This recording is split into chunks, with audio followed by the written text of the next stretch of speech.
नमस्कार, मैं हूं नीरज मिश्रा और आप देख रहे हैं 3 स्टेट खबरों की शुरुआत करते हैं। सबसे पहले खबर हरियाणा से। हरियाणा के खिलाड़ियों ने एक बार फिर से देश का नाम रोशन किया है।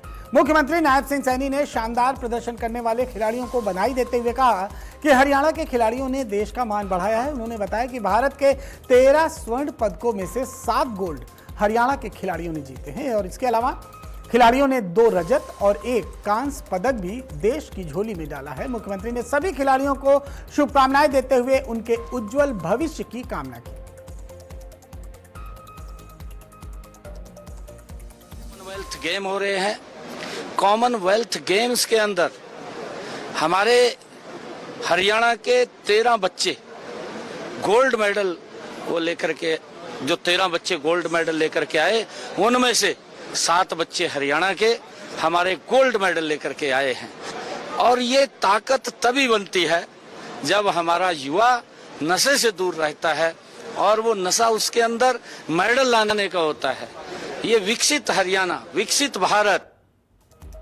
पठानकोट के बुंगल बनाने स्थित द व्हाइट मेडिकल कॉलेज में आयोजित भव्य कार्यक्रम में महिलाओं के आर्थिक सशक्तिकरण को लेकर बड़ा आयोजन हुआ है। इस दौरान मुख्यमंत्री भगवंत मान ने कहा कि राज्य सरकार महिलाओं के खाते में 1000 और 1500 रुपए की राशि ट्रांसफर कर रही है ताकि उन्हें आर्थिक रूप से मजबूत बनाया जा सके। कार्यक्रम में हजारों महिलाएं शामिल हुई और पूरे परिसर में उत्साह का माहौल देखने को मिला। वहीं सुजानपुर हल्का इंचार्ज स्वर्ण लारिया ने मुख्यमंत्री का स्वागत करते हुए कहा कि आम आदमी पार्टी जनता से किए गए वादे लगातार पूरे कर रही है। महबूब नेता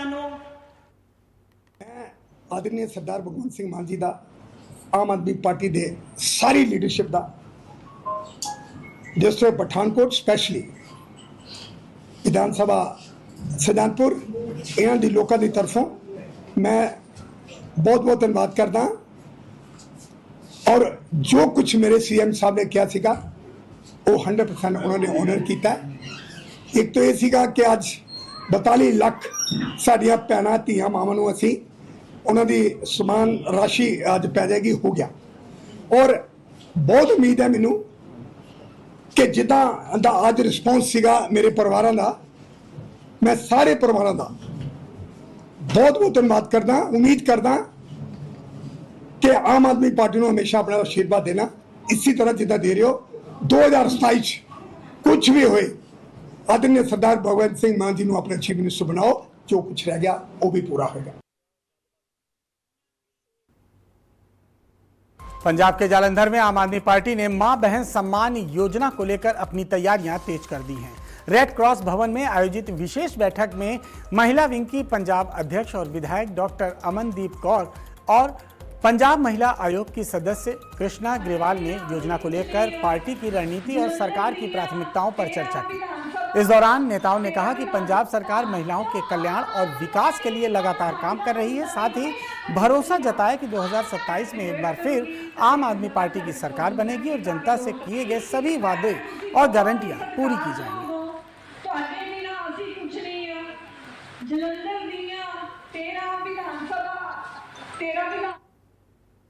ਕੀਤਾ ਗਿਆ ਹੈ। ਇਹ ਪ੍ਰੋਗਰਾਮ ਰਿਗਾਰਡਿੰਗ ਸਾਡੇ ਜਿੱਦਾਂ ਸੰਗਠਨ ਦੀ ਮੀਟਿੰਗ ਵੀ ਕਹਿ ਸਕਦੇ ਹਾਂ ਆਪਾਂ, ਜਿਹੜੀਆਂ ਸਾਡੀਆਂ ਬਲਾਕ ਇੰਚਾਰਜਸ ਨੇ ਜਿਨ੍ਹਾਂ ਨੇ ਘਰ ਘਰ ਜਾ ਕੇ ਆਮ ਆਦਮੀ ਪਾਰਟੀ ਦੇ ਵਾਸਤੇ ਮਿਹਨਤ ਕੀਤੀ ਹੈ, ਉਹਨਾਂ ਦੇ ਨਾਲ ਅੱਜ ਬਲਾਕ ਇੰਚਾਰਜਸ ਨਾਲ ਸਖੀਆਂ ਦੇ ਨਾਲ ਮੀਟਿੰਗ ਸੀ।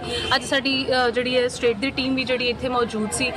ਸਾਡੇ ਪੰਜਾਬ ਪ੍ਰਧਾਨ ਵਿਸ਼ੇਸ਼ ਤੌਰ ਤੇ ਜਿਨ੍ਹਾਂ ਨੇ ਮੀਟਿੰਗ ਜਿਹੜੀ ਹੈ ਲੈਣੀ ਸੀਗੀ ਅੱਜ ਸਾਰਿਆਂ ਦੀ, ਉਹ ਡਾਕਟਰ ਅਮਨਦੀਪ ਕੌਰ ਅਰੋੜਾ ਜੀ, ਜਿਹੜੇ MLA ਮੋਗਾ ਵੀ ਨੇ ਤੇ ਪਲੱਸ ਸਾਡੇ ਮਹਿਲਾ ਵਿੰਗ ਪੰਜਾਬ ਦੇ ਪ੍ਰਧਾਨ भी ने।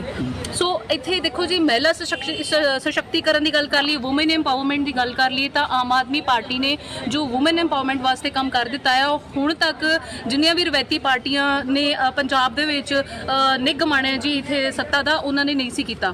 साडे पंजाब नूं उल्टा रवायती पार्टी ने निगार वाले पासे नूं भेजा। सो एक लौती आम आदमी पार्टी ही ऐसी पार्टी जिन्हां ने महिला सशक्तिकरण वास्ते कुछ कीता है, साडे पंजाब दे नौजवानों वास्ते कीता है, साडे पंजाब दे किसानां वास्ते काम कीता है, साडे पंजाबियों वास्ते ते पंजाब वास्ते नित नितर दे ने जो उन्होंने गारंटीज दित्तियां सी, उन्होंने अपनी गारंटीज नूं जिहड़ा पूरा कीता है। वहीं हरियाणा के पलवल में महिलाओं को तकनीकी के जरिए आत्मनिर्भर बनाने की दिशा में एक अहम पहल की गई है। कृषि और किसान कल्याण विभाग ने नमो ड्रोन दीदी योजना के तहत महिला स्वयं सहायता समूहों को ड्रोन उड़ाने का प्रशिक्षण दिया। इस योजना के तहत महिलाओं को मुफ्त ट्रेनिंग, पायलट सर्टिफिकेट और सब्सिडी पर ड्रोन उपलब्ध कराए जा रहे हैं ताकि वो किसानों को ड्रोन सेवाएं देकर अतिरिक्त आय अर्जित कर सके। अधिकारियों का कहना है कि ये योजना महिलाओं के आर्थिक सशक्तिकरण के साथ साथ आधुनिक खेती को भी बढ़ावा दे रही है।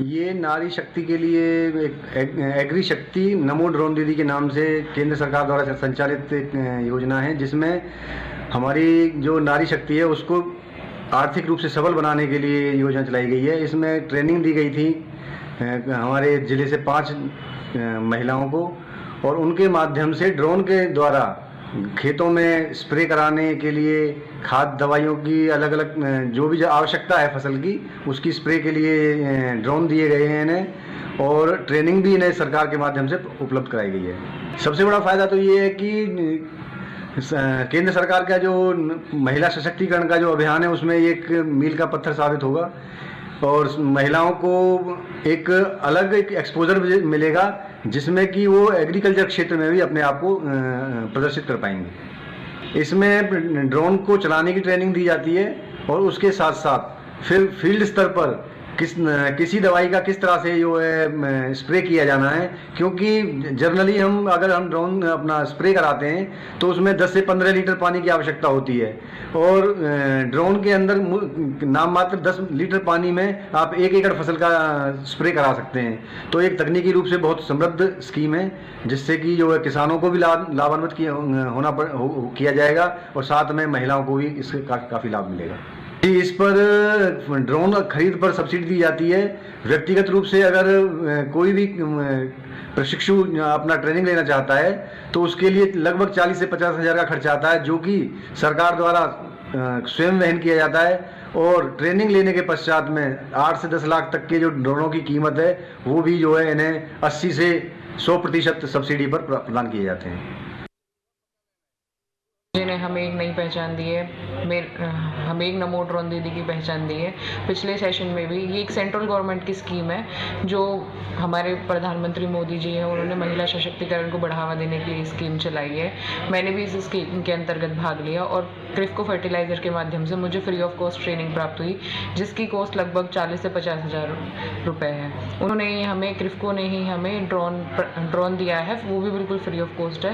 लास्ट सेशन में जो अभी हमारा गेहूँ रबी वाला सेशन गया था, उसमें सरकार ने हमारी बहुत मदद करी है, और हमें 5000 एकड़ का टारगेट प्राप्त हुआ था, तो उसमें भी हमने स्प्रे किया और काम करना शुरू करा, जिससे महिला सशक्तिकरण को बहुत ज़्यादा बढ़ावा मिला है। अभी इस सेशन में भी हमारे टारगेट आए हुए हैं, हमारे डिस्ट्रिक्ट को 5000 एकड़ का टारगेट प्राप्त हुआ है।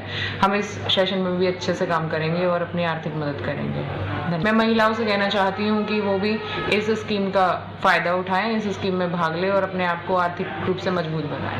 ये max to max 10 to 15 days का ट्रेनिंग होता है, जो हमारा बिल्कुल फ्री ऑफ कॉस्ट था।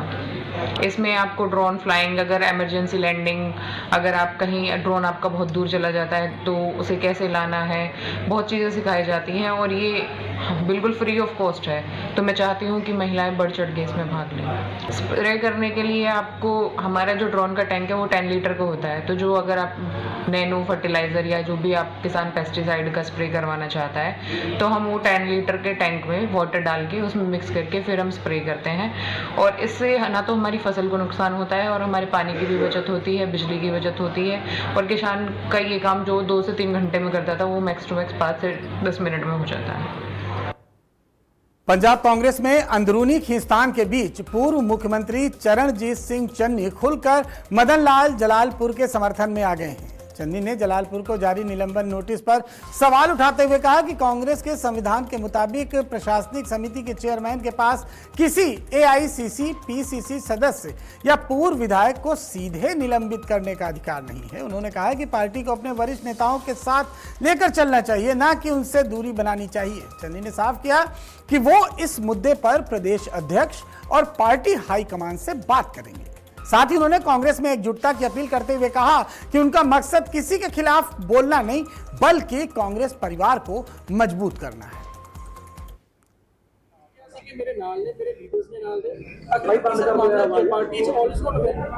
इस तरह की कोई गल नहीं है, लेकिन फिर भी मैं ਅੱਜ ਆਪਣੇ ਪਿਆਰੇ ਵੀਰ ਮਦਨ ਲਾਲ ਜਲਾਲਪੁਰ ਜੀ ਦੇ ਘਰ ਆਇਆ और लीडर साहबान भी है ਇੱਥੇ।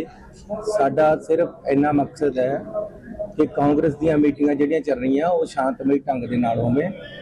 ਮੈਂ ਵਰਕਰਾਂ ਨੂੰ ਅਪੀਲ ਕਰਦਾ ਕਿ ਕਿਸੇ ਤਰ੍ਹਾਂ ਦੀ ਵੀ ਉੱਥੇ ਨਾਅਰੇਬਾਜ਼ੀ ਨਾ ਕਰੋ, ਇਹਨੂੰ ਸ਼ਾਂਤਮਈ ਢੰਗ ਦੇ ਨਾਲ ਕਰੋ ਕਿ ਕਾਂਗਰਸ ਇਕੱਠੀ ਰਹੇ ਤੇ ਏਕਤਾ ਰਹੇ। ਇਹ ਸਾਡਾ ਇੱਕ ਮਕਸਦ ਹੈ। ਤੇ ਮੈਨੂੰ ਜਿਸ ਤਰ੍ਹਾਂ ਤੁਸੀਂ ਦੱਸ ਰਹੇ ਹੈ ਕਿ ਮਦਨ ਲਾਲ ਜਲਾਲਪੁਰ ਜੀ ਨੂੰ ਇੱਕ ਨੋਟਿਸ ਉਹਨਾਂ ਨੂੰ ਸਸਪੈਂਡ ਕਰਨ ਦਾ ਕੱਢਿਆ ਗਿਆ।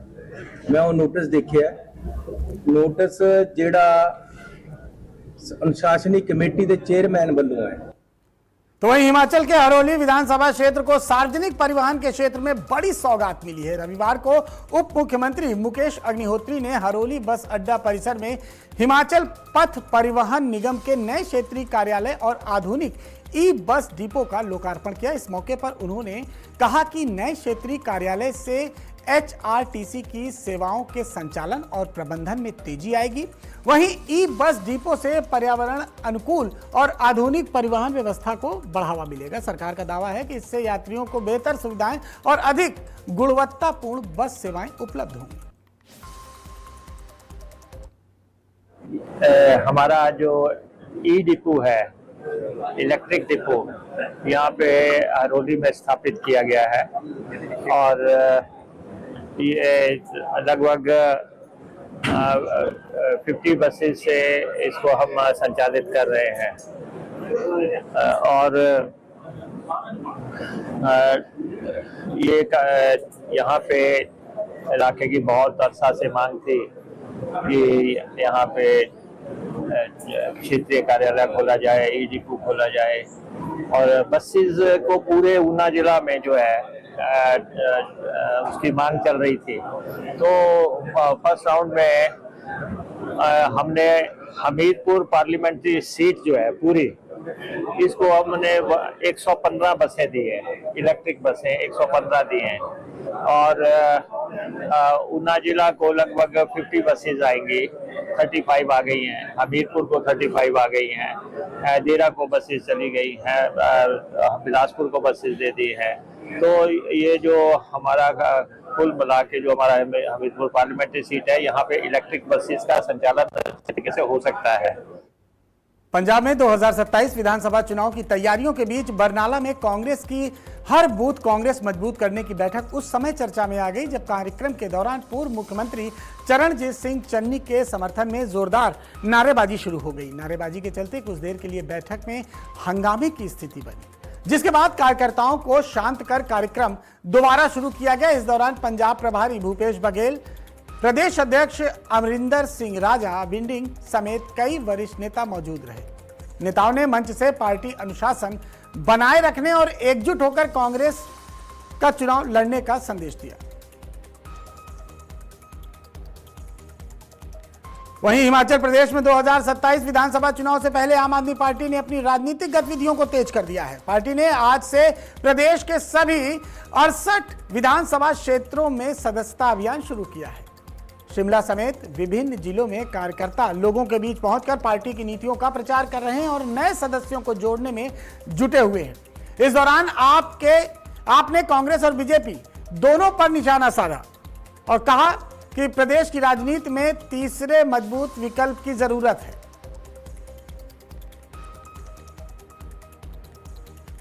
देखिए, आम आदमी पार्टी एक ऐसी पार्टी है जो सच्चे पक्के लोगों की पार्टी है।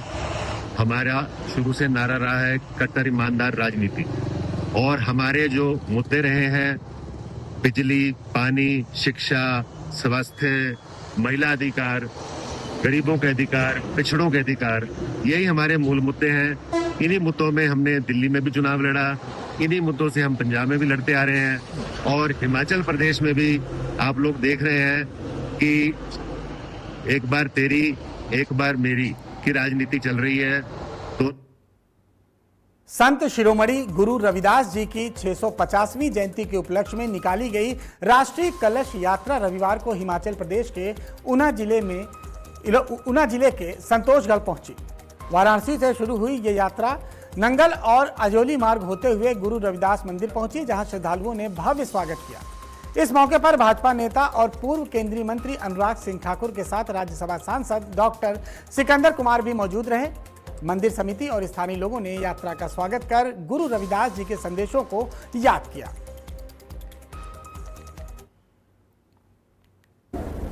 कि 650वीं जयंती के उपलक्ष्य में देश भर में समरसता संकल्प अभियान भारतीय जनता पार्टी चला रही है। और हमें प्रसन्नता की बात यह है कि वाराणसी से चलकर आज देश के हर जिले में, हर कोने में समरसता के उस संदेश को पहुंचाने का प्रयास किया जा रहा है जो गुरु रविदास जी महाराज ने सदियों पहले दिया। आज भी वो उतना सार्थक है। आज उसकी सबसे ज्यादा जरूरत भी है, क्योंकि हमें जातिवाद की नकारात्मक सोच से बाहर निकलकर समरसता को अपनाना है। जातिवाद से ऊपर उठकर समाज को एकजुट बनाना है और विकसित भारत बनाने के लिए समरसता का यह अभियान सबसे जरूरी है। पंजाब के लहरागागा में आम आदमी पार्टी को बड़ा राजनीतिक फायदा मिला है। शिरोमणि अकाली दल के वरिष्ठ नेता गुरमीत सिंह खाई अपने समर्थकों और रामगढ़िया समुदाय के साथ आप में शामिल हो गए हैं। मंत्री बलविंदर गोयल ने उन्हें सियोपा पहनाकर पार्टी की सदस्यता दिलाई। इस मौके पर बलविंदर गोयल ने कहा कि आम आदमी पार्टी के विकास कार्यों से प्रभावित होकर लोग लगातार पार्टी का दामन थाम रहे हैं। वहीं पार्टी में शामिल होने के बाद गुरमीत सिंह खाई ने मंत्री बलविंदर गोयल का आभार जताया और पार्टी के साथ मिलकर काम करने का भरोसा दिया।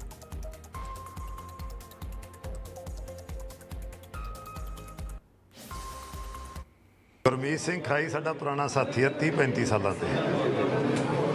परिवारक लिंक ने अज राजनीतिक तौर पे फिर असी इकट्ठे हुए हैं। सो अज इन्होंने पार्टी ज्वाइन की है। गुरमीत सिंह खाई पहला विश्वकर्मा मंदिर कमेटी है जिहड़ी उहदे प्रधान रहे ने, ते इन्हां दे नाल साडे होर बहुत सारे साथी खास तौर ते रामगढ़िया बरादरी दे गुरदीप सिंह ये भी पहला प्रधान रहे ने, ते हुण मौजूदा प्रधान ने गुरबचन सिंह जी फिगरा। ये फिगरा साहब ने पुराने साथी, ये भी साडे बहुत पुराने ने। तो वहीं नशा मुक्त भारत के संकल्प को लेकर पंचकुला में प्रधानमंत्री नरेंद्र मोदी के लाइव संवाद कार्यक्रम का आयोजन किया गया। सेक्टर 14 स्थित राजकीय कन्या महाविद्यालय में आयोजित इस कार्यक्रम में हरियाणा के कृषि एवं किसान कल्याण मंत्री श्याम सिंह राणा मुख्य अतिथि के रूप में मौजूद रहे। छात्राओं, शिक्षकों और अधिकारियों ने प्रधानमंत्री का संबोधन सुना और नशे के खिलाफ जागरूकता फैलाने का संकल्प लिया। इस दौरान प्रधानमंत्री ने युवाओं से नशे से दूर रहने के लिए कहा, सकारात्मक सोच अपनाने और विकसित भारत के निर्माण में भागीदारी निभाने का प्रधानमंत्री ने सभी से आह्वान किया। वहीं कृषि मंत्री ने नशा तस्करों के खिलाफ सख्त कार्रवाई की बात कही।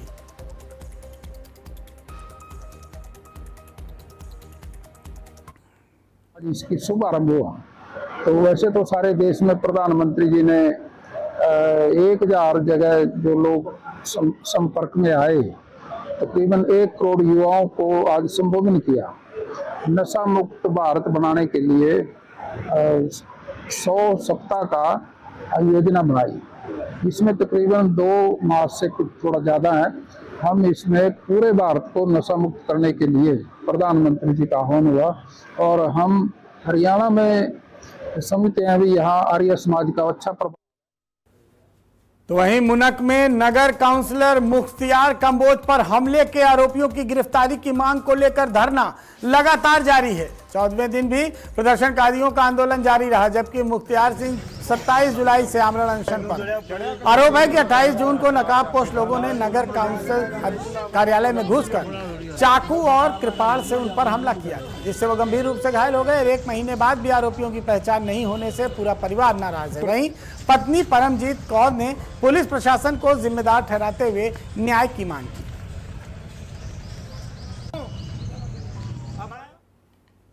देखो जी, ये मारकुट का मामला है तो जिहदे रिलेटेड एक FIR दर्ज है जो कि अननोन बंदियां के खिलाफ है, जिस रिलेटेड मुख्तियार सिंह धरने ते बैठे सीगे ते सानू पता लग्या कि वो टैंकी ते चढ़े ने ते उन्हां नाल गलबात जारी है ते ਜਿਵੇਂ ਵੀ ਕੋਈ ਗੱਲ ਸਾਹਮਣੇ ਆਊਗੀ ਤੁਹਾਨੂੰ ਦੱਸ ਦਿੱਤਾ ਜਾਊਗਾ। ਜਿਵੇਂ 35 ਦਿਨਾਂ ਦੇ ਕਰੀਬ ਹੋ ਗਿਆ, ਵਜ੍ਹਾ ਕੀ ਲੱਗਦੀ ਹੈ ਕਿ ਅਜੇ ਤੱਕ ਅਣਪਛਾਤਿਆਂ ਦੀ ਪਹਿਚਾਣ ਹੋਈ? ਇਹ ਸਾਡੀ ਇਨਵੈਸਟੀਗੇਸ਼ਨ ਚੱਲ ਰਹੀ ਹੈ। ਅਸੀਂ ਜੋ ਵੀ ਟੈਕਨੀਕਲ ਹੈਲਪ ਅਸੀਂ ਲੈ ਰਹੇ ਹਾਂ, ਉਹ ਟੈਕਨੀਕਲ ਜਿਹੜਾ ਡੰਪ ਅਸੀਂ ਚੁਕਾਇਆ ਹੋਇਆ ਤੇ ਕੁਝ ਸਾਡੇ ਕੋਲੇ ਆਇਆ ਵੀ ਹੈ, ਅਸੀਂ ਉਸ ਦਾ ਐਨਾਲਿਸਿਸ ਕਰ ਰਹੇ ਹਾਂ। ਉਸ ਦੇ ਵਿੱਚ ਲਗਭਗ ਬਹੁਤ ਨੰਬਰ ਹੁੰਦੇ ਨੇ, ਜਿਵੇਂ 2-2 ਲੱਖ ਨੰਬਰ ਹੁੰਦਾ, ਉਹਨਾਂ ਨੂੰ ਅਸੀਂ ਮਤਲਬ ਕੁਝ ਨੰਬਰ ਅਸੀਂ ਵੈਰੀਫਾਈ ਵੀ ਕੀਤੇ ਨੇ, ਬੁਲਾ ਕੇ ਵੀ ਕੀਤਾ ਹੈ, ਪਰ ਹਾਲੇ ਤੱਕ ਕੁਝ ਚੀਜ਼ ਸਾਹਮਣੇ ਨਹੀਂ ਆਈ। ਬਾਕੀ ਤਫਤੀਸ਼ ਜਾਰੀ ਹੈ। ਕੋਈ ਗੱਲਬਾਤ ਵਗੈਰਹ ਉਹਦੇ ਨਾਲ, ਮੁਖਤਿਆਰ ਸਿੰਘ ਨਾਲ ਉਹ ਚੱਲ ਰਹੀ ਹੈ ਸਾਡੀ ਗੱਲ ਉਹਨਾਂ ਨਾਲ। ਜਿਵੇਂ ਵੀ ਕੁਝ ਅੱਗੇ ਹੋਏਗਾ ਉਹ ਤੁਹਾਨੂੰ ਦੱਸ ਦਿੱਤਾ ਜਾਊਗਾ। खबर हिमाचल प्रदेश से है। यहां मौसम ने एक बार फिर से चिंता बढ़ा दी है। मौसम विभाग ने आज प्रदेश के कई जिलों में भारी बारिश का अलर्ट जारी किया है। कांगड़ा में ऑरेंज अलर्ट, जबकि कुल्लू, शिमला, मंडी, किन्नौर, लाहौर, स्पीति, चंबा और हमीरपुर में येलो अलर्ट घोषित किया गया है। लगातार बारिश के चलते फ्लैश फ्लड, भूस्खलन, जल भराव और नदियों के जलस्तर में अचानक बढ़ोतरी की आशंका जताई गई है। प्रशासन ने पर्यटकों और वाहन चालकों से अनावश्यक यात्रा से बचने की अपील की है और आपदा प्रबंधन की टीमें भी अलर्ट मोड पर हैं।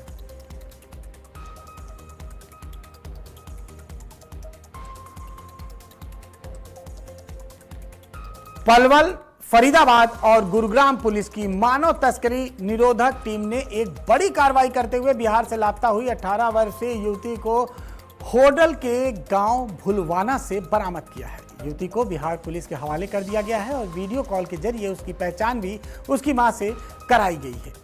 जांच के दौरान सामने आया कि युवती ने गांव भुलवाना निवासी एक युवक से शादी कर ली है, जिसके बाद पुलिस अब पूरे मामले की गहनता से जांच कर रही है और यह मामला प्रेम विवाह का है या इसके पीछे मानव तस्करी से जुड़ा कोई पहलू है।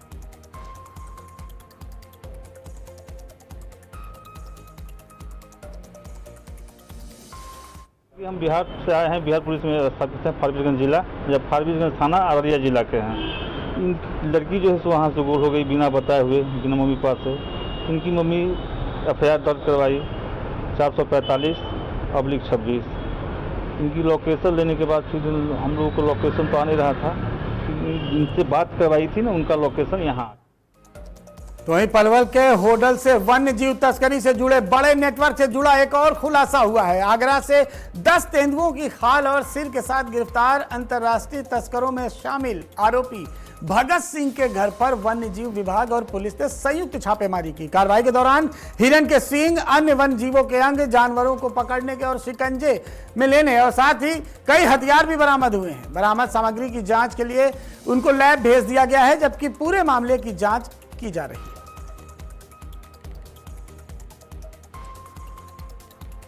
तो वहीं दूसरी तरफ जिंद में मालिक के भरोसे का कथित फायदा उठाकर इलेक्ट्रॉनिक सामान चोरी करने के मामले में पुलिस ने बड़ी कार्रवाई की है। थाना शहर जिंद पुलिस ने शोरूम कर्मचारी अमन को गिरफ्तार किया है। आरोप है कि कर्मचारी ने शोरूम और गोदाम से लाखों रुपए का सामान चोरी किया। पुलिस ने आरोपी की निशानदेही पर 24 एसी, एक रेफ्रिजरेटर और एक गीजर बरामद किया है। पुलिस के मुताबिक मामले में शिकायत मिलने के बाद तकनीकी साक्ष्यों के आधार पर आरोपी को पकड़ा गया। फिलहाल पुलिस आगे की कार्रवाई में जुटी हुई है। तो वहीं पंजाब के गुरदासपुर में लगातार हो रही बारिश का असर अब जनजीवन पर भी दिखाई देने लगा है। रावी नदी का जलस्तर अचानक बढ़ने के बाद सुरक्षा के मद्देनजर नाव सेवा बंद कर दी गई है, जिससे नदी के दूसरी ओर बसे करीब आधा दर्जन गांवों के लोगों की आवाजाही पूरी तरह से प्रभावित हुई है। ग्रामीणों का कहना है कि रोजमर्रा के काम, बच्चों की पढ़ाई और इलाज के लिए उन्हें भारी परेशानी का सामना करना पड़ रहा है। लोगों ने प्रशासन से जल्द वैकल्पिक व्यवस्था करने और हालात पर लगातार नजर रखने की मांग की है।